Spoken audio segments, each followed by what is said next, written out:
Over 10,000 young women started the audition process to become Nancy in Andrew Lloyd Webber's West End production of Oliver. By last week, it was whittled down to just 2, and one of those was a young girl from Killarney. In the end, she was cruelly pipped to the post, but we know that she's a star. Would you give a big warm welcome home to Jessie Buckley?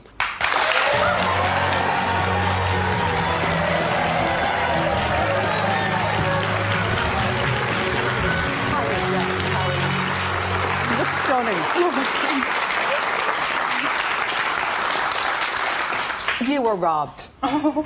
No, you were, because all along I said you have the best voice. Oh, bless you, thanks. Yeah. Were you gutted at the end, or...? You know what, Miriam, I won't lie, I was gutted. Yeah. And, like, when you're standing there, there's a whole mixture of emotions, and I kind of always thought Jodie would win it because she had this huge fan base, and she was the people's Nancy.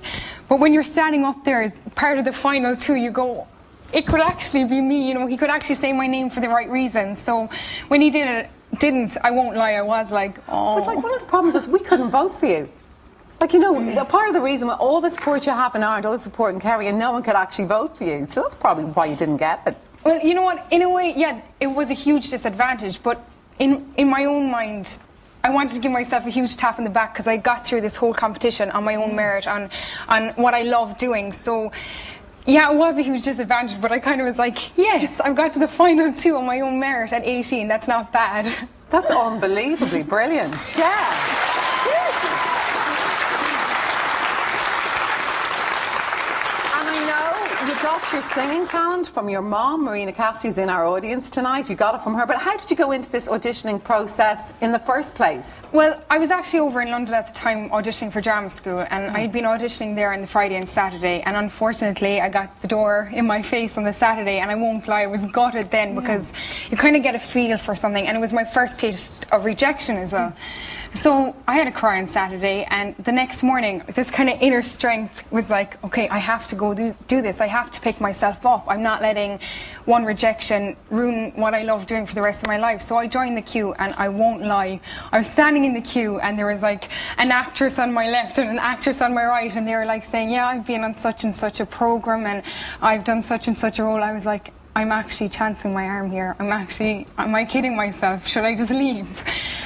So then I went in, and the first audition went well and got through the second, and they'd only put like something like 8 girls through in the whole day, and I was in. Did you build up in confidence then? Like, did you suddenly think maybe I could do this? No, I still was like, oh well, if I get to the second round, that's fine. No, you know, I've got through to the second round, but then it just kept going and going, and I was like, I could actually do this. And I think you get to I think my first realization that I could actually do this was when I got to the final 12 in Andrew's house, and I was like, this part is me. I was born to play that part, like Cameron said. Yeah. And they both wanted you to get it, though. That's amazing. Like, whatever happened, you're going to have a brilliant career because they both rate you so much. But you know what? I think I worked really hard during this whole competition. I've grown so much. I've learned so much about myself. I've learned my weaknesses and my strengths. But to come out as runner-up and to have somebody like Andrew Lloyd Webber and Cameron McIntosh on my side, I mean, I think being runner-up is definitely a sacrifice I'm willing to make if I can have those 2, you know, biggies on my side. And did you keep, like, was your mom Marina with you, or did she, like, were you lonely over there? Because obviously you just spent quite a lot of time away from home. I didn't have time to be lonely, to be honest with you. It was quite an intense, like, few weeks, but my parents and my family and friends, they've just been amazing. And Killarney, go mad for you. You know what, this whole country has given me so much support, and I just want to say one huge thank you, because honestly, they've put me through this, and they've made me believe in myself, which, you know, for an 18-year-old who's going into the big bad world, doing something which is, it's quite a risk to go into this. They really made me believe in myself, so just one big thank you to everybody. Because I was saying to them earlier here, like, you're just turned 18. You're genuinely not at all arrogant, but you're amazingly confident to be able to go and do that. Like, you're standing up in front of 6 million people virtually every Saturday night. Like, where did you get that from? Do you know what? I don't think it's as much of a confidence, but for me it's a passion. This is what I love doing. From when I was tiny, I could never think of anything else I wanted to do more, and when you get that opportunity to actually do what you love doing, that's when I'm in my comfort zone, and that's when I'm at Jessie at her best. So it was just my passion really that kind of put me through the nerves on Saturday night. And they tried to teach you Cockney, didn't they? Barbara Windsor was like busy trying to teach you how to speak Cockney. Give us a little bit of it. Oh, cold blimey. Oh no, I can't. I'm really bad at it. No. What can I say? I do a line from Oliver. Yeah. It's, okay.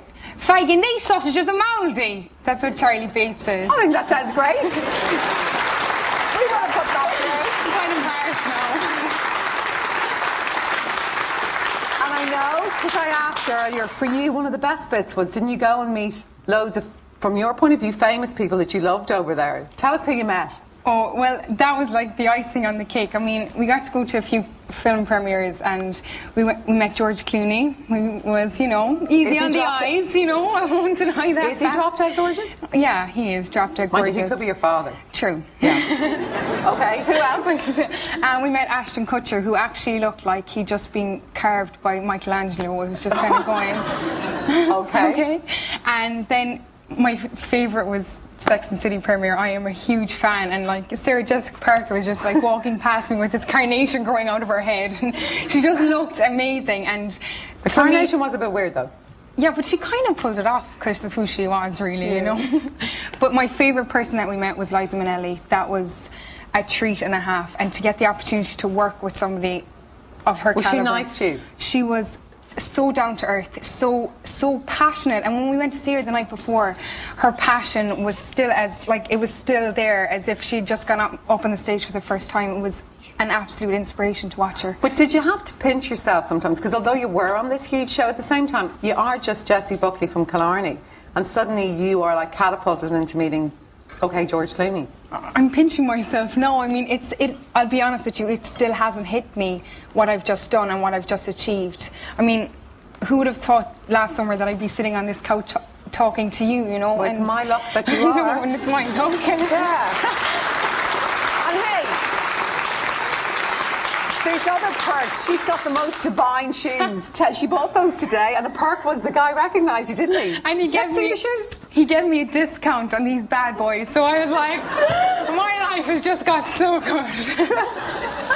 But what now? I mean, do you go back down to Killarney? I mean, Andrew Lloyd Webber and Cameron McIntosh, are they just pretending? Are they genuinely going to look out for you, do you think? I think genuinely they are going to look out for me. I think for me, I am going to move over to London. I feel that's where I need to be right now in my career. But I'm not going to rush into anything just for the sake of coming out of a reality TV show. I want to go into something because I'm good at it and I love what I do. And I want a career because I love it, and I know I have so much to learn. And if it means me going to drama school for a year or so to really, put the icing on the cake, which I feel has a good foundation already, hopefully there'll be bigger and better things for me. And finally, I've got a little sister called Lily, who's 2, and I gather she used to watch you and started to sing one of the songs. So what was that? Lily's 2, and I really did miss her, like when I was away. But she used to sing, I think, for the first, because I sang River Deep, Mountain High on the first live show, and I think after that there's a part in the song where it goes, baby, baby, baby, and Lily was going around the house going, baby, baby, baby, baby, dash, baby, baby. She's going to follow in her big sister's footsteps. But listen, you're going to come back to me in a minute, but you're going to sing for us now. Yeah, I'm going to sing Killing Me Softly, which I sang in the second series, which... I love that song. Yeah, it's a classic. So beautiful. Okay, listen, Jessie, you go get ready to sing. Jessie Buckley, thank you so much.